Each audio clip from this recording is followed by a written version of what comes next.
In this video, I'm going to show you a raid I had and break down my thoughts and actions to try and help you think more about your engagements in Tarkov and outsmart other PMCs. Every engagement in Tarkov can be over in 1 second with one bullet to your face, and that's why it's important to play every situation as best as you can to get the advantage and increase your survival rate. I encountered a 3-man squad and a solo in this video, and I thought the way I engaged, used rotations, and constantly repositioned is the reason why I got the better of all these PMCs. And I guess aim had something to do with it. The commentary you will be hearing is all recorded afterward, so I can break down my thought process at the time to help you understand how I think and act in certain situations. Now that's enough looting, let's get into the action, and make sure you hit that like and subscribe if this video helped you out. Thanks and enjoy. After crossing through to construction, I initially couldn't hear anything other than a nade going off at dorms, so I was running through and then I heard a footstep.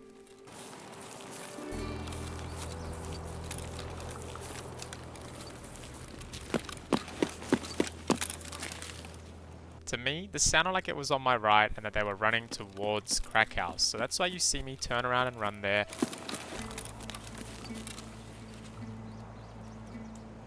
But again, I hear more footsteps, so I decide to go back and hold that angle.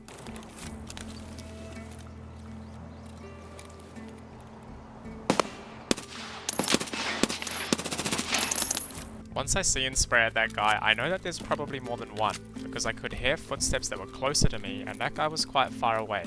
So I immediately reposition and plan to wrap around through RUAF and get behind them. Rotating and repositioning as a solo is essential. It's your main advantage because people don't know where you are and you're really slippery if you're constantly moving and they won't be able to find you. So I try to do this as much as I can in these engagements and you'll see how it plays out.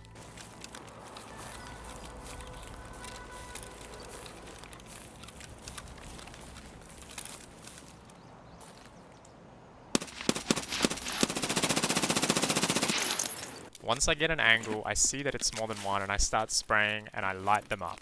I can see that I've killed one, and it looked to me like the second guy got around the corner, so I choose to pull a grenade and keep up the pressure onto them.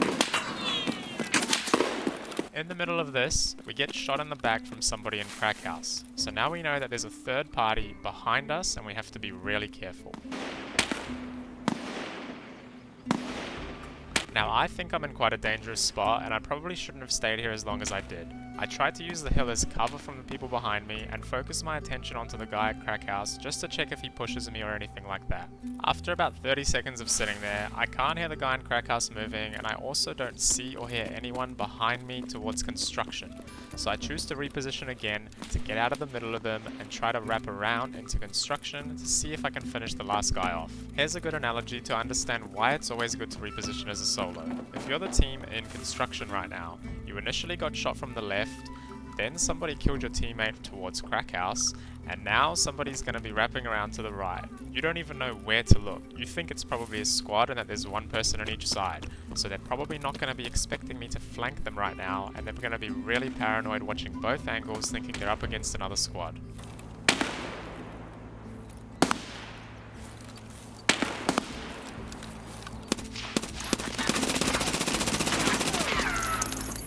I see the guy up top and choose to spray him, and we do get the better of him despite him actually seeing us and shooting us, but I guess he whiffed his shots.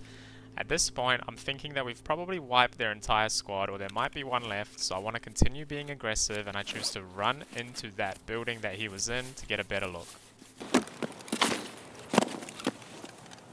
Once I'm inside here, I choose to take a little bit of a breather and just listen out to see if I can hear any audio or any signs that there might be one more, but all we see is a scav which we take care of.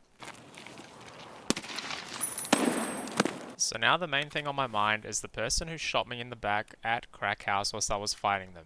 He's definitely heard us spray at each other, and I'm guessing that he's probably going to be coming towards this location, or at least looking in this direction to try and see if he can pick us off.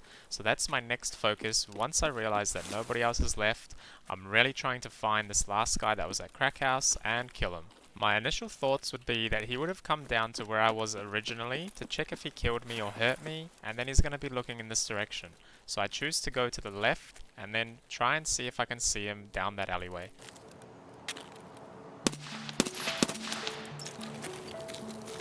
Now that was probably very difficult to see, but I thought that I could spot a sort of figure just there in the bushes, and I chose to shoot a few times, thinking that it was probably him or just a scav.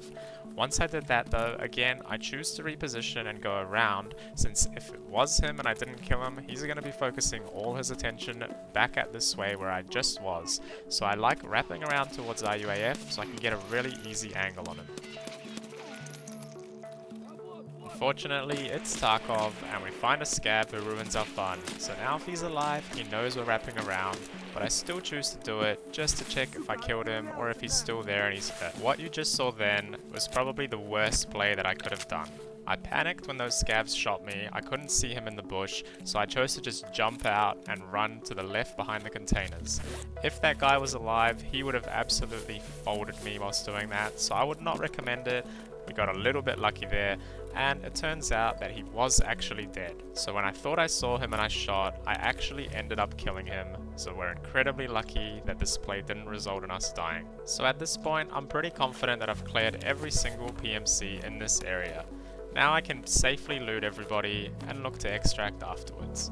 Something funny that I didn't realize initially, that very first spray where I killed the first guy, we actually killed 2 people. I missed this guy entirely. As you can see, I ran right past his body and didn't even loot him. I thought it looked like a scav, so I didn't even bother. But regardless, we got a lot of loot. The takeaways that I want you guys to get from this video is just how important it is to reposition and think about your engagements. If I never repositioned from the start there, I think I would have got overrun by that squad, since it was a 2 or a 3 man at least, and they probably would have gotten the better of me. By constantly moving around and making myself slippery, I'm very unpredictable, nobody knows where I'm going to be or where I'm going to go, and I just get the jump on those PMCs. So this was a relatively short video. I really like the way I played this raid, so I thought I'd turn it into a bit of a guide since you guys have been enjoying these videos in the past. And if you found this helpful, again, hit that like and subscribe to help me out. I'll see you in the next one. Thanks.